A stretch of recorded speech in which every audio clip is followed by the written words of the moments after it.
पहले मैं HPL class के चैनल को देखने वाले सब्सक्राइबर्स और व्यूअर्स का अभिवादन करता हूं।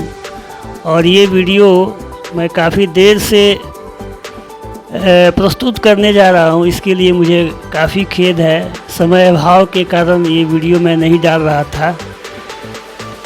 आज का जो चैप्टर मैं ये शुरू करने जा रहा हूं वह क्लास 10th के बच्चों के लिए है। क्लास 10th के स्टूडेंट्स, चाहे वो CBSE पैटर्न से पढ़ते हों, चाहे वह बिहार बोर्ड के पैटर्न से पढ़ते हों, दोनों के लिए लाभान्वित है।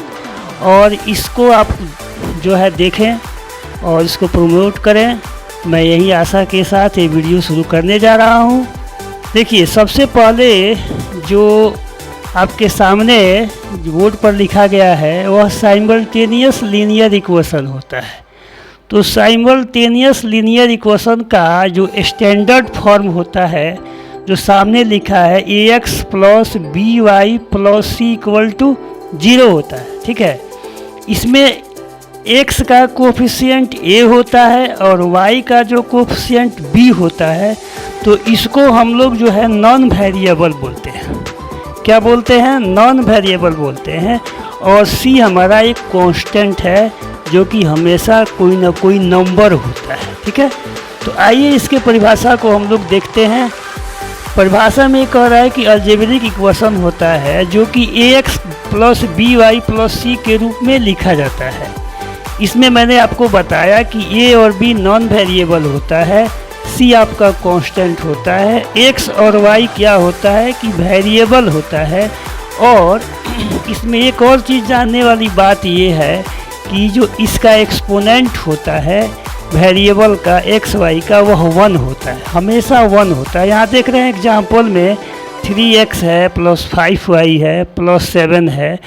तो यहाँ देखते हैं कि x का जो वेरिएबल है नॉन वेरिएबल 3 है, y का नॉन वेरिएबल 5 है और c के जगह पर 7 लिखा है, कांस्टेंट है। तो इस प्रकार से आप अनेकों प्रकार के जो इक्वेशन को आप देखते होंगे, पढ़ते होंगे। और इस चैप्टर में एक्सरसाइज 3.1 में जो आपको मैं ये बताने जा रहा हूँ, वह जो चैप्टर है वह आपके क्यूरिकुलम में बहुत इम्पोर्टेंस रखता है और बहुत ज़्यादा इसका महत्व है। ठीक है, तो एक चैप्टर 3.1 जो मैं बताया उसको मैं स्टार्ट किया तो परिभाषा से स्टार्ट किया। तो परिभाषा क्या है? तो algebraic equation which is written in the form of AX + BY + C = 0 where A, B are non-variables, C is constant and X and Y are two variables having their exponent is 1। इसका exponent हमेशा 1 होता है। A, B जो है non variable होता है, C आपका constant होता है। एग्जाम्पल के तौर पर हम लोग देखे हैं कि 3x + 5y + यहाँ देखिए डिराइव्ड साइमल्टेनियस लीनियर इक्वेशन के बारे में आपको पढ़ाया जा रहा है। तो एक ऐसा इक्वेशन यहाँ बताया जा रहा है आपको कि इस इक्वेशन के द्वारा हम अनलिमिटेड डिराइव्ड इक्वेशन निकाल सकते हैं। डिराइव्ड अनलिमिटेड जो है साइमल्टेनियस लीनियर इक्वेशन हम लोग निकाल सकते हैं। तो यहाँ कह रहा है कि ये ऐसा साइमल्टेनियस इक्वेशन होता है जो कि इस standard form ANX + BNY + CN = 0 के रूप में होता है। यहाँ जो n लगा होता है, ये n जो है नेचुरल नंबर होता है। इसमें अभी हम बताएं कि a और b क्या होता है, नॉन वेरिएबल्स होता है, और c क्या होता है तो कांस्टेंट होता है, एक संख्या होता है। यहाँ देखिए ये स्टैंडर्ड फॉर्म है, इसमें ANX + BNY + CN = 0 लिखा गया है। इसमें a b अभी बताएं कि नॉन वेरिएबल्स है और c कांस्टेंट है। x y हमारा जो वेरिएबल्स है उसका पावर हम देख रहे हैं कि सब में 1 है ना। तो इसलिए इसको हम लोग जो है साइमल्टेनियस लीनियर इक्वेशन के नाम से जानते हैं, क्योंकि जानते हैं कि लीनियर इक्वेशन जो होता है उसमें जो वेरिएबल्स होता है उसका पावर जो होता है वो हमेशा 1 होता है। यहाँ देखिए, अगर हम इसको डिराइव्ड इक्वेशन के रूप में हम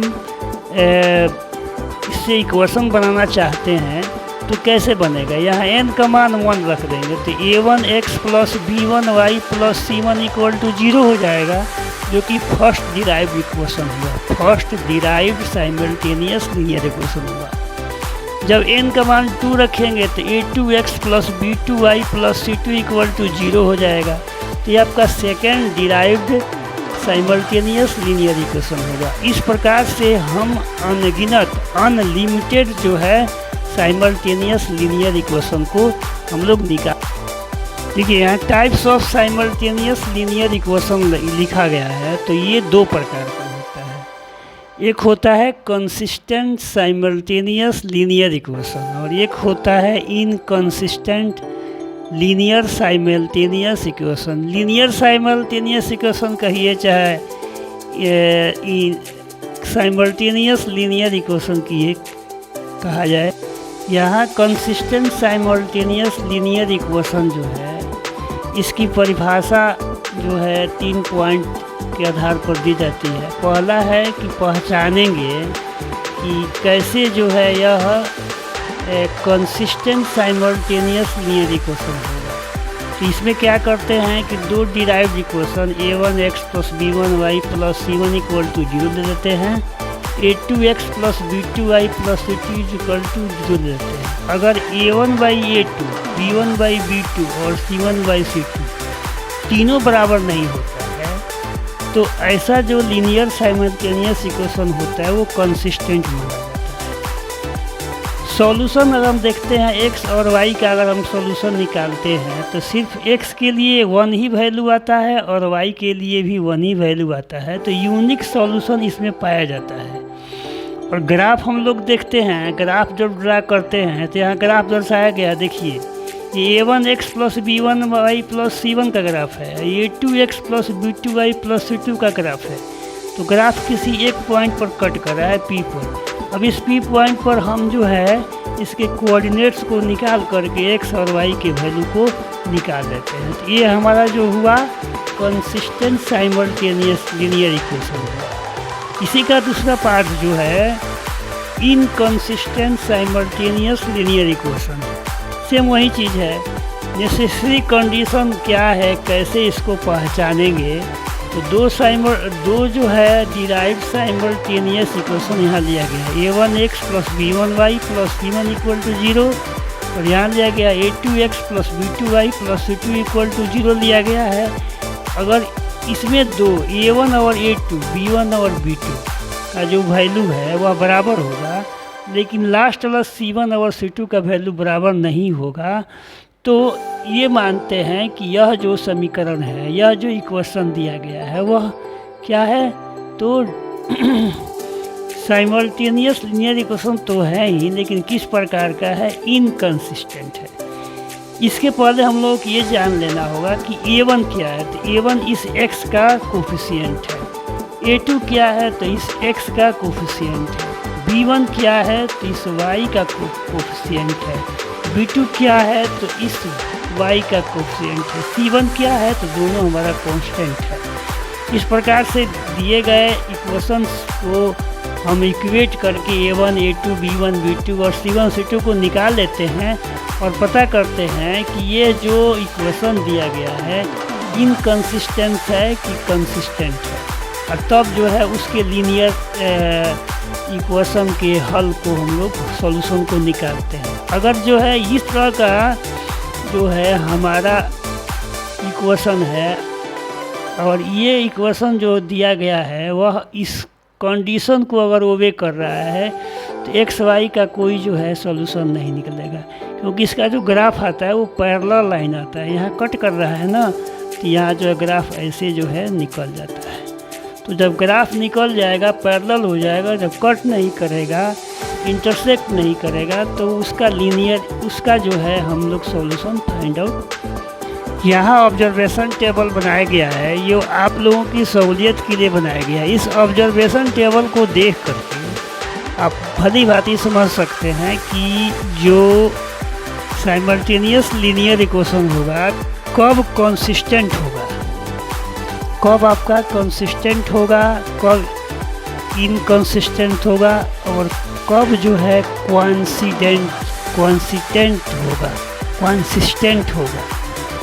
तो इसकी पहचान हम लोग करते हैं इसके नेसेसरी जो कंडीशन, अगर ये कंडीशन को ओबे करेगा तो कंसिस्टेंट होगा। इस कंडीशन को अगर ओबे करता है तो ये आपका इनकंसिस्टेंट होगा। इस कंडीशन को अगर ओबे करता है तो क्वांसिटेंट साइमल्टेनियस लीनियर इक्वेशन होगा। ठीक है, अब आते हैं सॉल्यूशन के बारे में। तो अगर A1, A2, B1, B2 और C1, C2 का जो रेशियो है अगर बराबर नहीं है, इक्वल नहीं है, तो यूनिक सॉल्यूशन होगा। और ग्राफ जो आएगा वह इंटरसेक्टिंग लाइन आएगा जो P पॉइंट पर कट करेगा, वही इसका सॉल्यूशन देगा। यहाँ देखिए, अगर इस कंडीशन को अगर ओबे कर रहा है ना, तो निश्चित है कि जो आपका साइमल्टेनियस लीनियर इक्वेशन होगा वह क्या होगा, इनकंसिस्टेंट होगा और उसका जो यूनिक सॉल्यूशन निकलेगा ही नहीं, क्योंकि ग्राफ जो है पैरेलल लाइंस होगा और पैरेलल लाइंस के बारे में जानते हैं कि उसका कोई इंटरसेक्टिंग पॉइंट नहीं होता है। तो जब तक इंटरसेक्टिंग पॉइंट नहीं मिलेगा तो उसका सॉल्यूशन हम नहीं प्राप्त कर सकते हैं, ऑब्टेन नहीं कर सकते हैं। अब आइए, कोइंसिडेंट साइमल्टेनियस इक्वेशन एक अलग प्रकार का साइमल्टेनियस इक्वेशन है। तो इसमें तीनों बराबर हो जाएगा, A1/A2, B1/B2, C1/C2 तीनों बराबर होगा और इनफाइनाइट चूँकि सॉल्यूशन मिलेगा। 1-2 मिलता तो हम लोग निकाल देते, लेकिन इसका इनफाइनाइट सॉल्यूशन मिलेगा और दोनों ग्राफ आएगा वो एक ही लाइन पर हो जाएगा। जैसे कि देखिए, ये भी जो है फर्स्ट इक्वेशन का आपका ग्राफ है, तो CD जो है उसी लाइन पर आ रहा है, तो ये कोइंसिडेंट लाइन हो जाएगा। तो इसका भी हम लोग सॉल्यूशन नहीं निकाल सकते हैं। तो डियर स्टूडेंट्स, आज के लिए इतना ही काफ़ी है। मिलते हैं कल फिर इसी वीडियो में। तब तक के लिए मैं आपका अभिनंदन करता हूं और आपकी प्रतिक्रिया का इंतज़ार करता हूं। आप वीडियो को ध्यान से देखें और अच्छा लगे तो सब्सक्राइब करें और व्यूअर्स को बढ़ाएं, अपने दोस्तों को भी दिखाएं। Thank you.